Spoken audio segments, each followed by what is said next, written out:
You need big leg muscles to shoot like this. That's what most people think. They assume that to strike the ball with real power, you need massive quads, bulky calves, and endless hours in the gym lifting heavy weights. But that's just not true. If raw muscle was the secret to powerful shots, then bodybuilders would be the best shooters in football. And we both know that's not the case. The truth is, shooting power doesn't come from size, it comes from mechanics. It's about how you move, how you generate force, and how you transfer that force into the ball with precision, timing, and the right connection. The sad reality is most young players never get taught this. They spend years thinking they need to bulk up, sacrificing their agility, ruining their natural movement, only to find out their shot still feels weak during actual games. In this video, I'm going to give you the real blueprint for mastering shooting. A complete guide that blends biomechanics, the instinct of finishing under pressure, and the practical drills you need to finally unlock your true shooting power. So if you've ever felt like your shot isn't as strong as it should be, stay locked in. The first thing we're focusing on is biomechanics, which is just a fancy word for how your body moves when you approach and strike the ball. And no, you don't need to become a science nerd. You just need to understand a few key principles that can completely transform your shooting. Let's start with your run-up. Most people either sprint full speed at the ball or take a giant run-up like they're hitting a 50-meter penalty. Both are wrong. What you actually want is a short, controlled, slightly curved approach, about 2 to 5 steps long. And most importantly, you want to approach the ball at a 30 to 45 degree angle, not dead straight like a robot. That angle allows your body to naturally rotate, and that rotation is what gives your shot both power and precision. Come in too straight, and you won't rotate properly. You'll just push the ball forward with no real force. Now let's talk about your kicking leg. Real power doesn't just come from your foot or your quad, it comes from your hip and core. The motion of pulling your thigh forward at high speed, that's called hip flexion, is what creates serious velocity. So when you shoot, don't just think about your foot, think about driving your whole hip through the ball like you're throwing a punch, with your whole body, not just your arm. Next, we've got the downswing, the motion right before contact. The further back you pull your leg during the backswing while staying balanced, the more potential energy you build. Think of it like pulling a slingshot back. That energy gets released on the downswing. But again, it's not about how far back you go, it's about controlled loading. With good balance and strong positioning, you unleash more force. Without it, you're just swinging your leg and hoping for the best. Let's talk about the torso and pelvis. Watch elite shooters. Think Roberto Carlos's free kicks. Their entire body is involved in the strike. The non-kicking arm is extended, the torso is twisted, and the pelvis explosively rotates. The leg follows through the ball in one smooth motion. This creates what's called a tension arc, like pulling back a bow before releasing the arrow. If your upper body is stiff and locked up, you're wasting that natural force. Free it up. Then there's the support leg, your plant foot. This is your base. It absorbs all the braking forces and helps your hips rotate properly. If that base isn't solid, your shot will lack both power and balance. It's like trying to launch a rocket off a sinking boat. One more golden tip. When you strike the ball, displace your body weight from low to high. Start low, then rise through the shot. Follow through completely. Don't stop your leg at impact. Leave the ground if you have to. Land on your shooting leg. That's how you transfer all that energy into the ball. Of course, this is the general biomechanical blueprint. Not every shot is taken like this, but understanding this foundation gives you a massive advantage.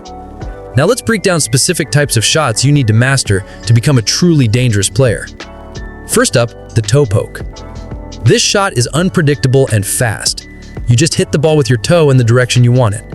It lacks precision, but it's perfect for tight situations or surprising the keeper. Use it wisely. Then there's the power shot, the dream of every footballer. Getting the ball 30 yards out and smashing it into the top corner. Everyone wants to score that banger. So let's break it down.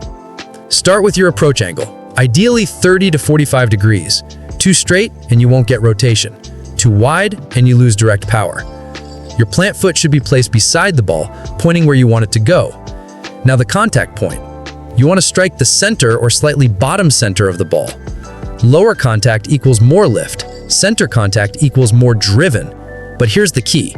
If you're aiming low, you can't swing your foot flat or you'll hit the ground. Angle your foot just slightly downward and scoop cleanly. And listen to this. Lock your ankle. Hard. A soft ankle kills power. Use your laces, not your toe, not the side. The sweet spot is on top of your foot. just where the laces are. Hit through the ball clean and solid. Finally, your follow-through. To get maximum power, you need to extend your leg fully after contact. Your foot should continue on the path you want the ball to go, like you're kicking through it. Arms help you stay balanced. And remember, the more you lean forward, the more control you have. Now the curve shot. Think Messi, curling it around defenders and into the bottom corner.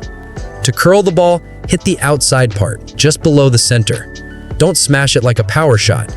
Brush the ball using your instep, between the laces and inside of your foot. Come in at a slight angle, plant your foot to the side, lean over the ball to keep it low, lock your ankle, and swing across the ball. The movement should feel smooth and natural. Now let's talk about the knuckleball, one of the hardest shots to master, but also one of the most effective. The goal here is to strike the ball with no spin, making it move unpredictably in the air. Approach should be straight or slightly angled. Plant foot close to the ball, toes pointed exactly where you want to shoot. Use the hardest part of your foot, between the instep and laces. Lock your ankle and strike dead center, maybe just a hair below the middle. The trick is a short, sharp follow-through. Unlike a power shot, don't swing your leg up. Hit the ball and stop your foot quickly. This stops spin and gives you that nasty knuckle effect. Then there's the maledetta, Andrea Pirlo's signature shot. Maledetta means cursed in Italian, and that's exactly what it feels like for goalkeepers. It's like a knuckleball but sneakier. It rises up first, then dips suddenly. Approach is straight or just slightly angled. A few confident steps. Plant foot about 10 to 15 centimeters from the ball, pointing at your target. Strike with the hard bone area just above your big toe. Hit slightly below center. Lock the ankle. The magic is in the follow-through.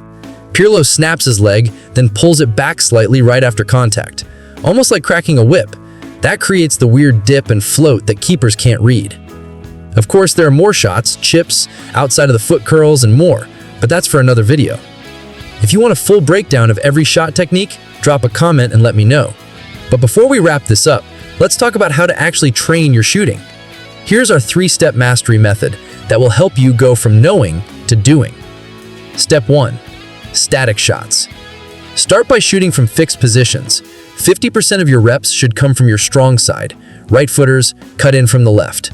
30% from your weak side, and 20% on penalties or creative freestyle shots. Focus heavily on mastering the power shot and the curve shot during this phase.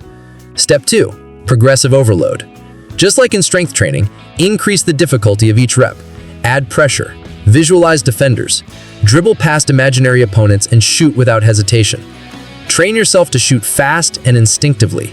In games, you won't have time to look up and aim. The faster your brain and body connect, the more dangerous you become. Step 3. Combo, flow, and shooting. This is your game-like drill. Start by juggling in your usual position, winger, striker, etc.